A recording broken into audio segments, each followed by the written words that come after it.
दोस्तों, Dubai air show 2025 एक ऐसा इवेंट जहां लाखों लोग फाइटर जेट देखने के लिए आते हैं। पर इस साल एक ऐसा शॉकिंग मूवमेंट हुआ। इंडिया का तेजस फाइटर जेट, हमारी मिलिट्री का प्रोग्रेस सिंबल, सबके सामने क्रैश हो गया। आज की वीडियो में हम समझेंगे क्या हुआ, कैसे हुआ, क्यों हुआ। इम्पोर्टेंट बात, क्या इसकी वजह से हमारी इंडिया की मिलिट्री के राइज पर इफेक्ट पड़ेगा।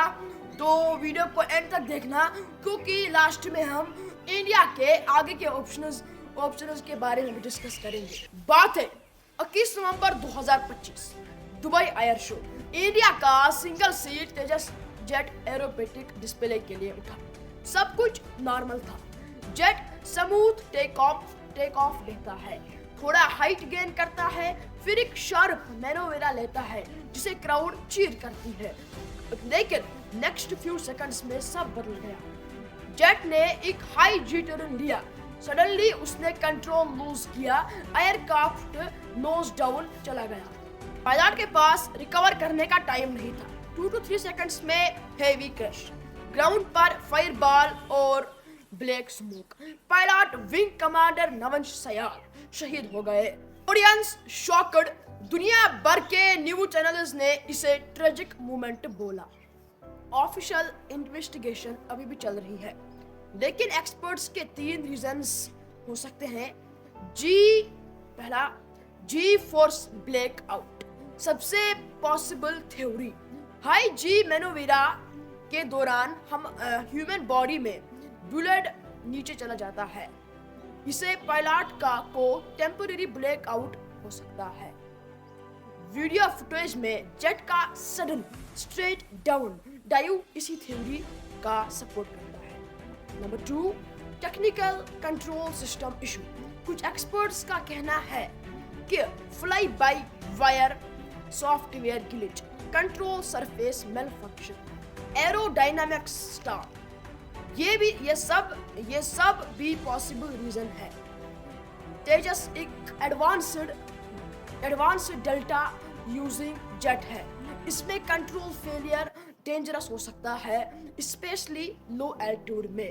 Engine number 3, engine thrust loss. Engine ने थ्रस्ट लॉस किया हो सकता है।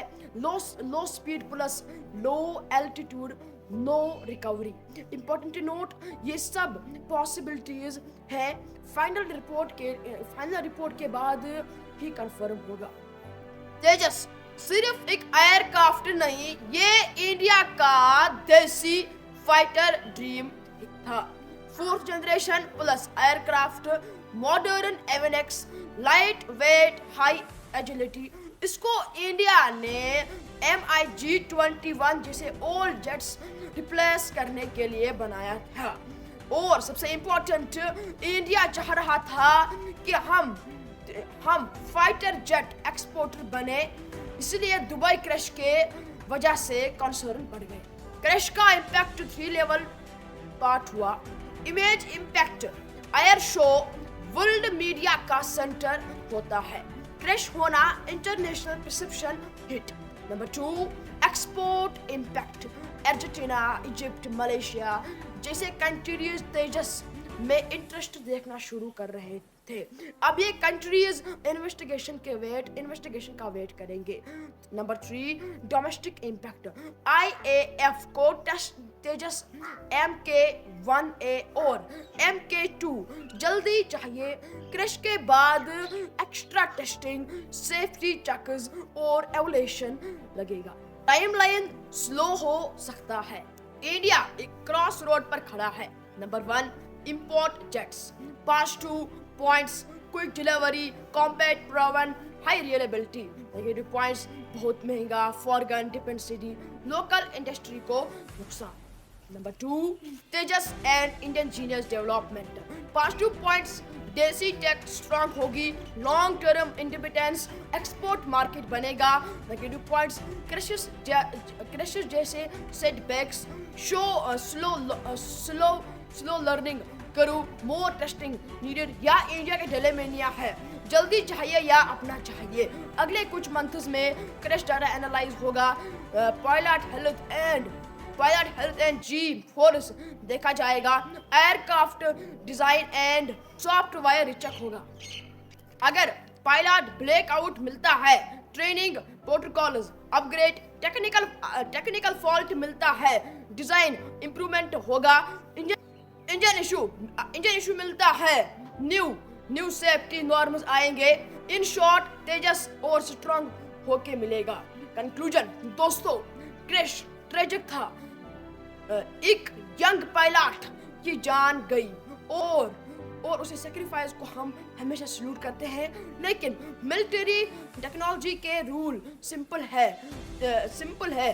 कंट्रीज तभी स्ट्रांग होते हैं जब फेलियर से सीखते हैं। अमेरिका का F-16, रशिया का MiG, चाइना का J-10 सबके अर्ली ईयर में क्रैश हुए हैं।